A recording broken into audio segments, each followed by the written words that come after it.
Dios les bendiga a todos los hermanos. Bueno, yo les invito, vamos a abrir nuestras Biblias.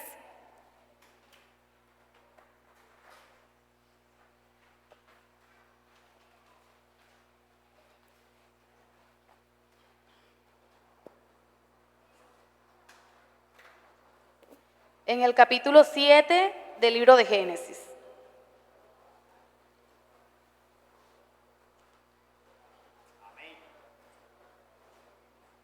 El tema de hoy es un tiempo para mi familia, ¿verdad? Entonces el tema es amplio, se permite decir muchas cosas, vamos a intentar reducirlo, hacerlo más breve. 7, a partir del versículo 11 hasta el versículo 17. Vamos a hacerlo de la forma acostumbrada. Dice: el año 600 de la vida de Noé, en el mes segundo de los 17 días del mes, aquel día fueron rotas todas las fuentes del grande abismo y las cataratas de los cielos fueron abiertas. El 2.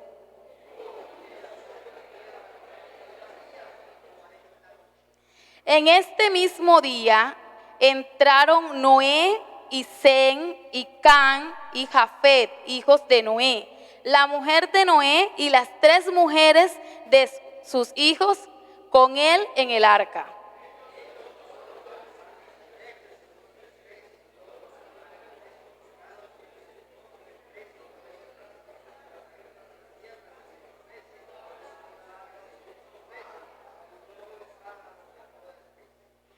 Vinieron pues con Noé al arca de 2 en 2 toda carne en que había espíritu de vida.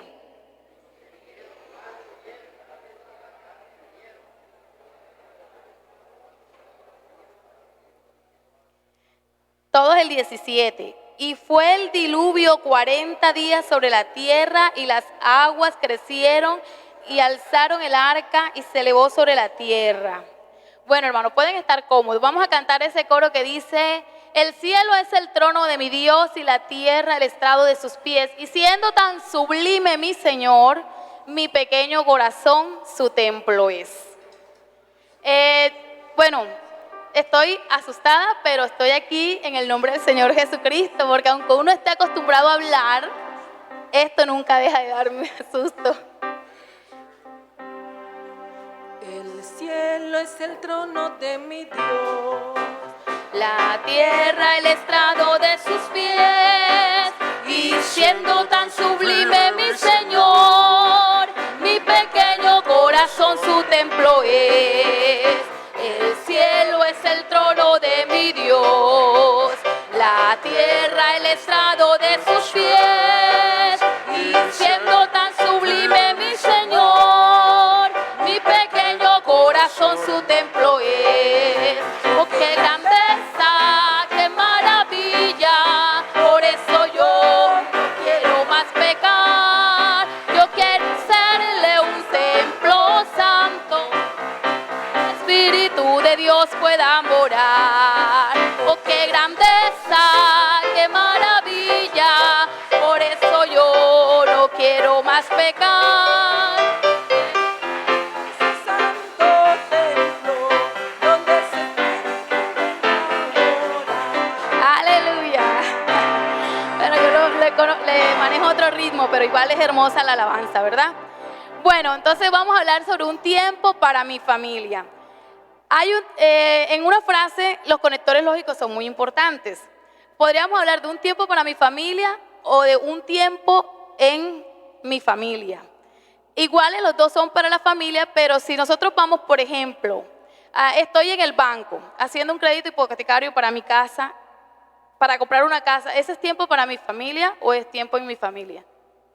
Es para mi familia, ¿verdad? O sea que los tiempos para mi familia no siempre son con ellos, ¿verdad? O sea, nosotros las personas que estamos casadas, podríamos decir que todo el tiempo nosotros estamos en torno o alrededor de nuestra familia. ¿Estamos de acuerdo? Bueno. Del tiempo sabemos que son momentos, episodios que se convierten en experiencias. De estos momentos, lo más importante es el goce, el disfrute, el placer de compartir con el otro, sin importar el contexto. Por ejemplo, no importa si estamos en el parque o estamos en la casa, lo importante es que nosotros disfrutemos de estar con nuestros hijos, con nuestro esposo, con nuestros padres. En eso radica la importancia de un momento con la familia o en la familia o para la familia. Que lo que yo haga, lo haga con alegría y que eso se refleje en mi casa, en mi familia y con mis hijos. Esto establecerá la dinámica familiar y su funcionalidad.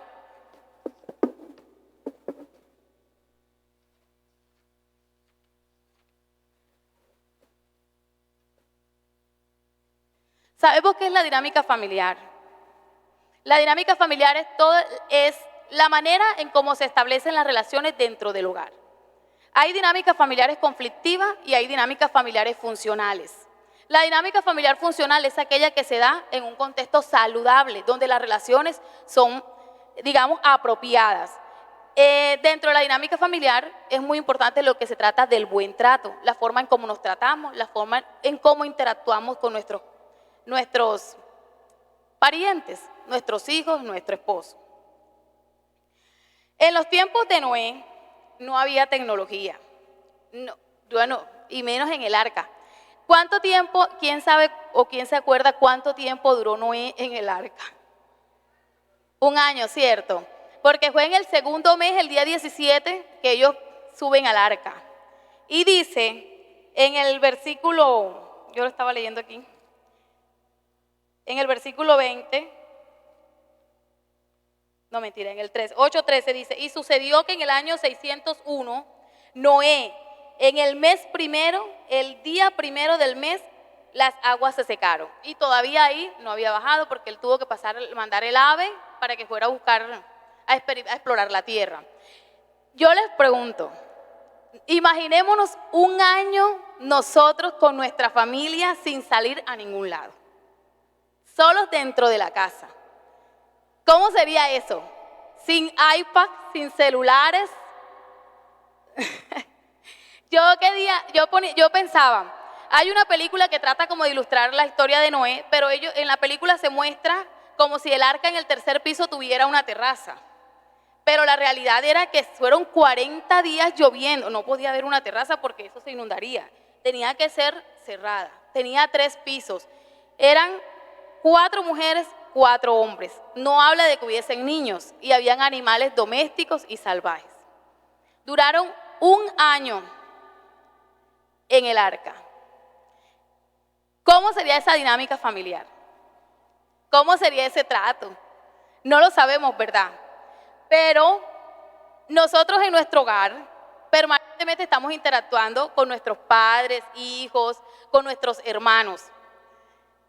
Y muchas veces pasa de que como normal, como regla de convivencia en la interacción, a veces se dan los roces, el choque, ¿cierto? Porque somos personas. Pero nosotros tenemos que ser conscientes que en la familia interactúan personas individuales, o sea, individuos. Y como individuos, cada uno de nosotros coloca una parte de sí para que esa dinámica funcione apropiadamente. Un ejemplo, si mis hijos están peleando, el deber como madre o como padre, ¿cuál es? Corregirlo, lo que uno normalmente hace, bueno, sí, ven acá, se separan y esto. Pero una de las cosas muy importantes es ser conciliador. Ven acá, no que me pego, por lo menos Samuel me dice, me pegó, él me quiso pegar. Y yo le digo, no, lo hizo sin culpa, aunque a veces pasa que sí, fue verdad que le quiso pegar porque estaba molesto. Pero él no me ha pedido disculpas, ven acá, tú le quisiste pegar. A veces se queda así como que sí. Yo digo, ¿pero por qué no? Porque él se metió. Entonces uno empieza como a conciliar con ellos y a la final tiene que pedirle disculpas.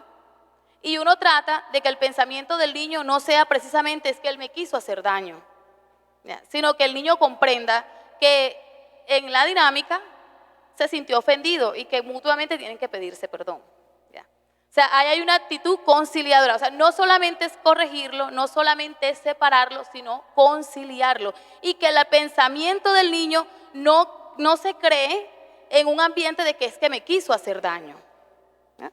Sino que fue propio de la interacción. Me doy a entender. Es que a veces nosotros, y crecemos pensando que es que nos quieren hacer daño. El primer pensamiento que se nos ocurre cuando es que dijo tal cosa de mí, o sea, lógico, normal, nos ofendemos.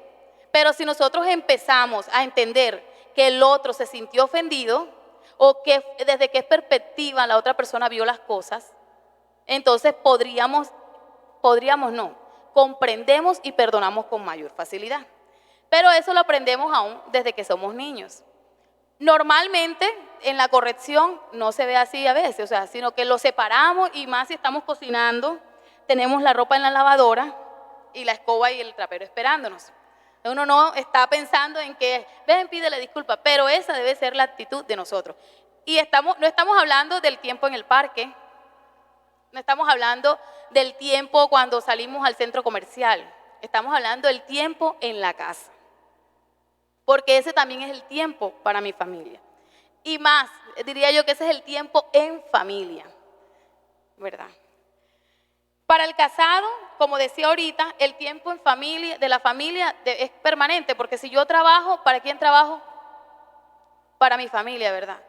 Si yo llego a mi casa, yo no puedo llegar pensando en que me voy a sentar en el sofá a ver televisión y a descansar, porque si tengo hijos, bueno, y si no los tengo a mi esposo, yo debo llegar a interactuar. Y sabemos que hoy tenemos la tecnología, yo no sé a cuánto les pasa, que tenemos que aprender a manejarla, ¿verdad? Aún cuando la sabemos manejar, siempre suele ser una tentación porque llegó el mensaje de la oficina, llegó el mensaje del grupo de la iglesia, o si no llegó el mensaje de las hermanas, o sea, el grupo de la familia. ¿Cuántos tienen tantos grupos? Un poco de grupos en ese WhatsApp.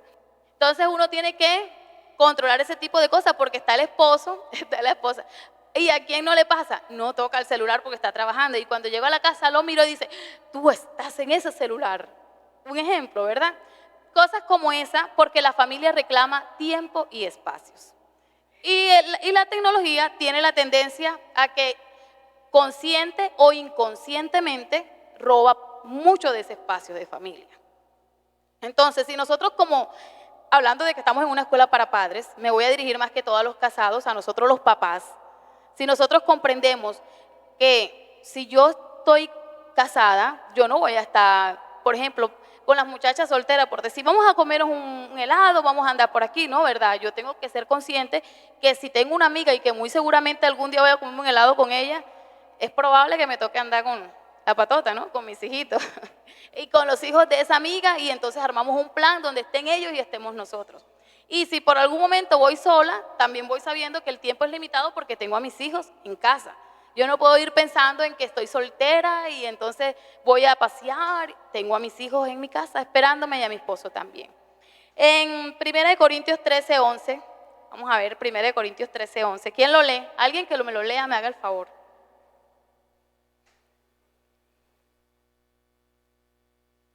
Así con voz fuerte.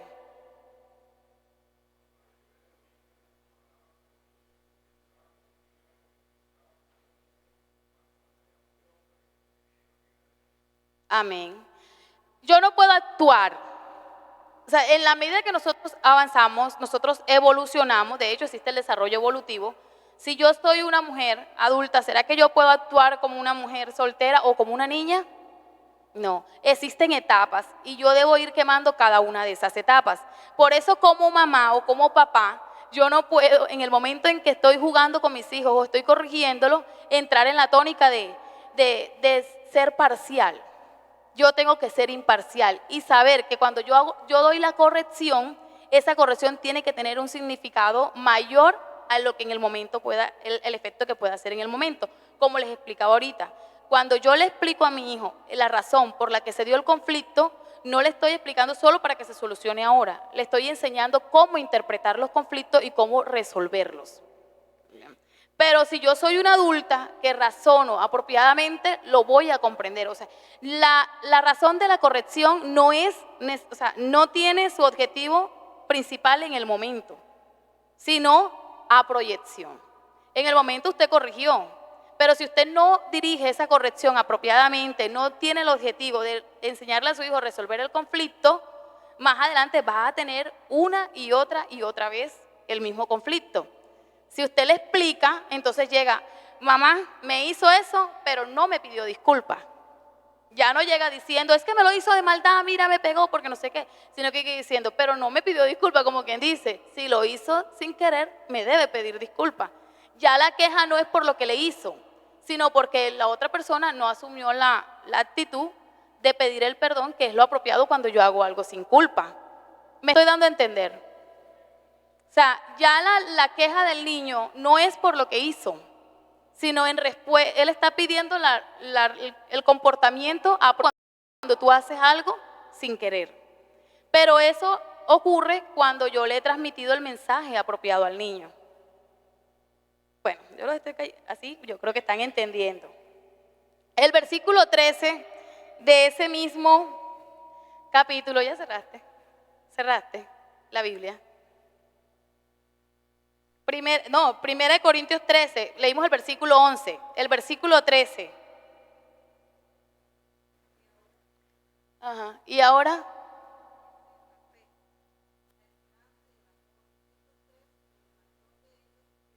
Amén.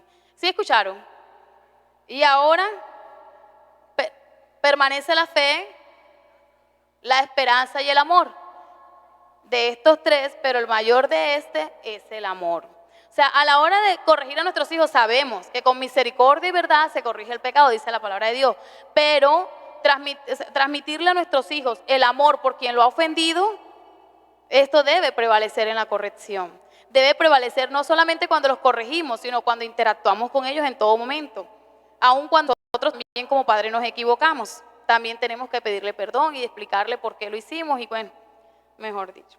Y esos son espacios que suceden dentro del hogar, pero que tienen una incidencia mayor fuera del hogar, porque el niño aprende a interpretar cada momento de una manera apropiada, sobre todo por el tema del amor al prójimo. Y el amor al prójimo se enseña desde la casa con los hermanitos, ¿verdad?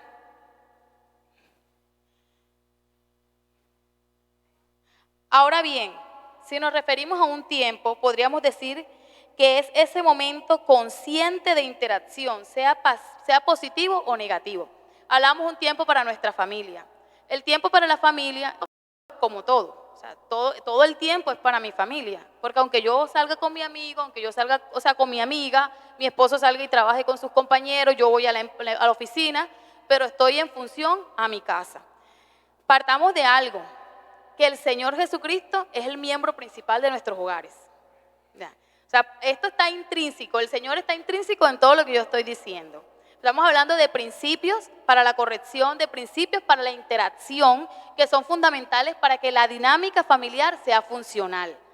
Pero esos principios están basados en lo que la palabra de Dios nos dice, en lo que Dios nos enseña, ¿verdad? Entonces lo aclaro porque, ay, pero no habla, no, sí, el Señor está aquí en todo. O sea, en todo esto que yo le estoy diciendo, del amor al prójimo, de la corrección con misericordia, con verdad, esto es principalmente de Dios, porque Él es el que nos enseña de esa manera. Entonces, cuando hablamos de un tiempo en específico, estamos hablando de un tiempo consciente de interacción, porque todo esto que yo les estoy diciendo es la dinámica, o sea, son momentos, pasa, todo eso pasa, es normal, todo eso de pronto en el día pasaron 1500 cosas, pero que usted se haga consciente de que ese espacio y que ese momento usted está interactuando, como por ejemplo esté en el comedor y el niño le pregunte algo, ya usted sabe que esa es una oportunidad para usted impactar, para usted enseñar, para usted corregir, redarguir, en el caso de nuestros hijos. De pronto estamos todos viendo televisión o estamos alguien en la cocina, otro está jugando y en ese momento un niño se le tiró encima al papá y se armó una recocha 10 minutos. Ese momento el niño no lo va a olvidar. ¿Ya? Ese es un momento especial para la familia. ¿Qué quiere decir esto? Que un momento especial para mi familia no necesita que yo tenga 100,000 pesos en el bolsillo. Ni tampoco necesita que tengo que llevarlo al centro comercial o tengo que comprarle un helado. Yo puedo salir con mi hijo y jugar balón en la puerta de la casa. Y que él corra, brinque, salta, que él se sienta contento porque yo tengo un espacio para él. Cuando hablamos de que este momento también puede ser negativo, es porque en los miembros de la familia todos tenemos nuestros temperamentos. Y es importante no encasillar a nuestros hijos, porque recuerden que un comportamiento o el comportamiento como tal no nos define como personas, y menos a nuestros hijos, porque la personalidad del niño no está estructurada. Se dice que nosotros estructuramos nuestra personalidad en la etapa de la juventud. O sea, que si usted tiene 16, 17, 15, usted está en un proceso de estructurar su personalidad. Entonces, no podíamos decir que el niño es humillativo. Es que ese niño es humillativo porque se pusieron a jugar y uno es el empresario y el otro es el chofer. Ay, es que es humillativo porque puso al hermanito de chofer. No, recuerde que en el juego hay algo que se llama la conciliación. Los niños dicen, no, mira, a mí me gusta cocinar, yo voy a cocinar. Ah, bueno, pero a mí me gusta el computador, yo voy a ser entonces la oficinista. O sea, los niños en el juego, ellos negocian. Y si a los dos les gusta, entonces somos dos oficinistas. O entonces somos dos cocineros, un ejemplo. Ellos negocian. En el juego, nunca un niño obliga a otro a hacer algo. ¿Cierto? Porque ellos concilian, ellos deciden qué hacer en el juego. Si les gusta un personaje, lo hacen dos veces. Si los dos quieren el mismo personaje. ¿Ya? Por ejemplo, mi papá siempre ha manejado tractomulas y él tiene un compadre. Y en una ocasión, mis hijos estaban jugando y dijo, yo soy Papá Aníbal. Y el otro dijo, no, yo soy. Mentira, dijo, yo soy Papá Aníbal. El otro dijo, yo soy el compadre. Y dijo mi sobrino, no, yo soy el compadre. Entonces empezaron ahí, digo, bueno, está bien, yo soy el otro compadre. ¿Ya? Pero él no iba a dejar de ser el compadre. Lo que les quiero dar a entender con eso es que en el juego ellos se acomodan, se adaptan según sus gustos y necesidades. O sea, ningún niño obliga al otro a que tú tienes que ser. Es probable que el niño que quiso ser el chofer es porque le gusta manejar. Lo que hay es que orientar el juego.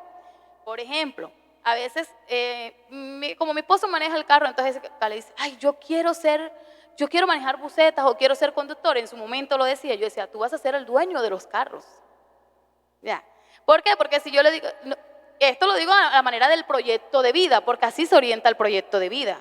Mi hijo dice, o el niño que dice, yo quiero ser mototaxi, porque los ha habido. Yo quiero ser mototaxi, porque pronto el papá tiene una moto o porque el papá es mototaxi, y eso está bien que él se proyecte en su padre, pero tú vas a ser el dueño de la moto y vas a tener muchas motos, para que el niño se proyecte a mejor, porque créalo, que si nosotros no proyectamos al niño de manera, digamos, o sea, lo proyectamos alto, el niño se queda ahí.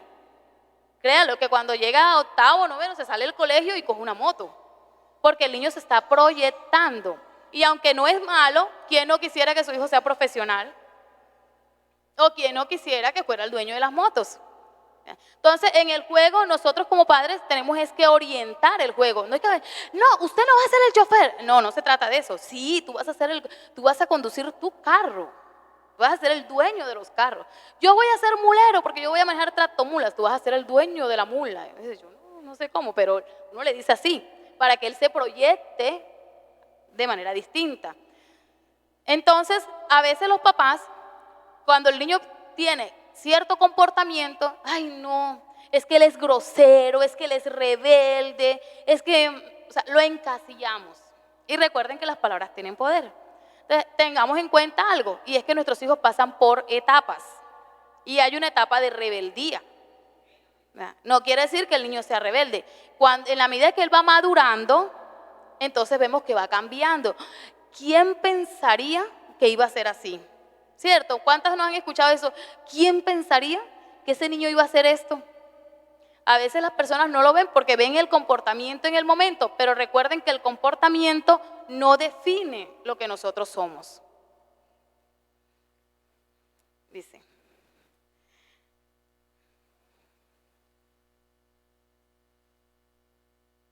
Miren, allí cobra relevancia el papel del padre en la corrección, lo que les decía ahorita. La primera impresión del hombre es la sensación de agravio, la asignación de culpa y la necesidad de defensa.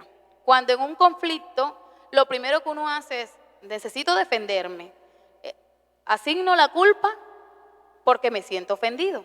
Entonces, cuando yo le enseño a mi hijo a interpretar el conflicto, él va a poder resolverlo de una manera apropiada. Se fomenta el respeto y el perdón cuando le explicamos y les enseñamos cómo interpretar los momentos de conflicto. Por ejemplo, allí leamos en Colosenses 3:13.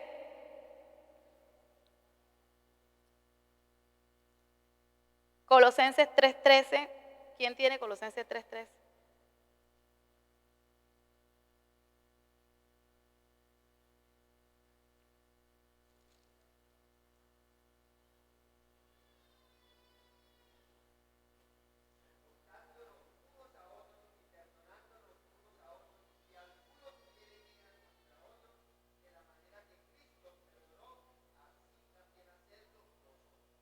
Amén. Y en eso consiste en eso se enriquece el tiempo en mi familia y para mi familia. Cuando yo aprendo a aceptar a mi hijo, a mi esposo, a mis padres, a mis hermanos, en medio de sus defectos y virtudes. Miren, ahí en Génesis 9:20 dice, después comenzó Noé a labrar la tierra y plantó una viña, y bebió del vino y se embriagó, y estaba descubierto en medio de su tienda. Y Can, padre de Canaán, vio la desnudez de su padre, y lo dijo a sus dos hermanos que estaban afuera. Entonces Sem y Jafet tomaron la ropa y la pusieron sobre sus propios hombros, y andando hacia atrás cubrieron la desnudez de su padre, teniendo vueltos sus rostros, así no vieron la desnudez de su padre. ¿Qué pudo haber motivado el comportamiento de Can, a diferencia del comportamiento de sus dos hermanos? Ellos venían de estar un año en el arca. Ese año interactuaron. Cada quien dentro de la familia podemos vivir con un mismo padre, ¿verdad? Con una misma madre, pero cada quien asume unos valores distintos, aunque similares, ¿verdad? Entonces, lo importante es que aunque en este caso, por ejemplo, Can asumió una actitud inapropiada, sus dos hermanos no siguieron. Y tampoco dice que le reprocharon. Ellos cubrieron a su padre y sin mirar su desnudez, lo llevaron y lo protegieron. Entiendo yo que ellos lo guardaron, trataron como de cubrir a su padre, pero eso no se quedó ahí, porque dice que al día siguiente, dice así, miren, y despertó Noé de su embriaguez. Creo yo, digo acá que al día siguiente o en el momento que haya despertado, creo que no fue en el momento porque estaba embriagado, supo lo que había hecho su hijo más joven. O sea que ellos le contaron a su papá, ahí tuvo que haber pasado algo. Tuvieron, ven acá, mira papá, pasó esto, hablaron, había un desacuerdo. Tan es así que es regañado severamente, dice la palabra de Dios que Can es maldito por su comportamiento. Entonces, es que aunque en nuestra familia, nuestros hijos o un miembro de nuestra familia se comporte de una manera inapropiada, yo debo de saber interpretar, aun cuando sea hacia mí, aun cuando yo me sienta agraviado, debo de saber cómo manejar ese conflicto, cómo resolver ese conflicto, no solamente para el momento, sino también para momentos postreros. Por eso es importante tener un buen concepto de los miembros de la familia. Yo no puedo, por mi propio bien, porque la familia la conforman individuos. Yo no puedo tener un mal concepto de mi papá. Porque si yo tengo un mal concepto de mi papá, lo que él me diga, como que, entonces eso disminuye autoridad moral. Aunque yo puedo estar errada en el concepto, como pueda que tenga fundamentos para tener ese concepto. Pero si yo lo asumo como una persona inapropiada para corregirme, no voy a asumir, o sea, eso le va a restar autoridad moral. Y si yo le resto autoridad moral a mi padre, no va a haber respeto, partiendo de que no tengo un buen concepto, no tengo un pensamiento, pues mi pensamiento será hostil hacia él y ya yo ahí lo estoy respetando. Lo mismo hacia mi madre. Y en el caso de los hermanos, la relación no va a ser funcional, va a haber una dinámica conflictiva aunque no hayan puños. Porque sabemos que el conflicto no siempre representa puños, ¿cierto? Entonces, miren, hay personas, en la Biblia está por ejemplo José y sus hermanos. ¿Se acuerdan esa historia de esos hermanos que no se tenían celos? Que había un conflicto tan grande que hasta pensaron en matar a su hermano y llegó a ser esclavo. Imagínense a dónde llegó eso. No cuenta la palabra nunca que ellos buscaron a José, o sea, que ellos se arrepintieron. De pronto ahí no habló, pero de pronto si esto hubiese pasado en nuestro tiempo, si hubiese sido usted, ¿qué hubiésemos hecho nosotros? No sabemos, ¿verdad? Pero uno piensa lo fuerte que es tener un mal concepto de su hermano. Lo bueno es que el Señor Jesucristo es experto en defender la causa del que ha sido agraviado de verdad, al que han actuado digamos, al que han ofendido, al que han agraviado, Dios nos defiende. Pero si yo soy la que ofendo, si yo soy la que agravio, ¿qué va a hacer para mí? ¿Verdad? Entonces, por eso es que yo tengo que cuidarme de no tener un mal concepto ni un mal sentimiento hacia un miembro de mi familia. Porque Dios lo defenderá a él, porque lo ama a él y porque me ama a mí, también me corregirá. Yo prefiero que me defienda. Rebeca e Isaac, con Esaú y Jacob, que también hubo ahí una situación de preferencia con los hijos. Jefté y sus hermanos. Jefté, ¿sí saben cuál es Jefté, verdad? En Jueces, él peleó por el pueblo de Israel y dice la palabra de Dios que él era hijo de otra mujer. Y a causa de eso sus hermanos lo rechazaban y lo echaron. Pero cuando requirieron que alguien viniera a pelear por el pueblo, fueron y lo buscaron. Entonces, dentro de la iglesia también tenemos familias donde hay hijos fuera del matrimonio. También tenemos familias así, ¿verdad? Porque de pronto la pareja se casó y ya habían hijos. Como también puede haber familias donde hubo infidelidades. Pero de todos modos, sea el caso que sea, si yo decido estar juntos, yo tengo que perdonar. Y tengo que tratar bien a todos los miembros de la familia, independientemente cómo se dio ese origen. Independientemente de eso, porque es que es una persona. Y como persona es mi prójimo. Y como mi prójimo tengo que amarlo. Entonces tengo que cuidar mis emociones frente a los miembros de mi familia. Ay, es que siempre esta persona está, porque, ¿verdad? Hay personas que tienen la capacidad de abrigar más rencor, hay personas que tienen tienden a ser envidiosas, pueda que tengan conflictos, tengan problemas personales, pueda que no sepan resolver sus conflictos. Hay algo que se llama inteligencia emocional. Es probable que no goce de la inteligencia emocional. Pero en este caso yo tengo que velar es por mi corazón, por mis sentimientos. Y en la medida que yo los cuide, entonces mi familia mejorará. Porque si yo quiero que algo cambie en mi familia, ¿qué tengo que hacer yo? Cambiar yo. Lo mismo pasó con Jefté, el mismo personaje, cuando le prometió al Señor que si ganaría la guerra, lo primero que le saliera a recibir, se lo sacrificaría al Señor. Yo no sé, de pronto él pensó que iba a ser el perrito, no sabemos, ¿verdad? Pero el que sepa la historia, ¿quién fue el primero que salió a recibir a Jefté? Su hija. Y no cuenta la palabra de que su hija le dijo, papá, ¿usted por qué le dijo eso al Señor? La palabra de Dios no cuenta eso. Dice que ella le dijo, deme un tiempo para ir con las doncellas y llorar mi virginidad. O sea, que ella se sometió a morir. Entonces, ahí es donde vemos, o sea, increíble cómo esa muchacha asume. Eso habla del ser, eso habla de la persona. Vamos a lo mismo, la familia está conformada por individuos. Si yo, como miembro de la familia, vivo en contienda con mi hermana, con todas mis hermanas, mejor dicho, llega diciembre y peleo con todas, por una cosa, por la otra, ¿el problema está en mis hermanas o está en mí? ¿Cierto? Y a veces pasa que los miembros de la familia hay alguien con el que siempre se discute. Es probable que eso suceda. Pero entonces yo tengo que interpretar. Si yo soy la del conflicto, comprenderlo. Y si es mi hermano el del conflicto, entender que hay algo mal en esa persona, que tiene que trabajar el Señor. Orar por ella y amarla más. Amarlo más. Ahí tenemos, Señor, enséñame a amar. Porque aunque no es mi enemigo, el Señor me manda a amar a mi enemigo. Entonces, a esa persona que de pronto me genera ese malestar, entonces tengo que orar para amarlo. Ay, Señor, dame amor. Señor, dame amor. Señor, dame amor. Y va a llegar un momento en que, oye, ya no me molesta. Ya entiendo, ¿verdad que sí voy a orar por esa persona? Porque entonces el Señor nos permite ver por qué esa persona actúa así. Entonces, hermanos, esto es el mensaje de esta noche.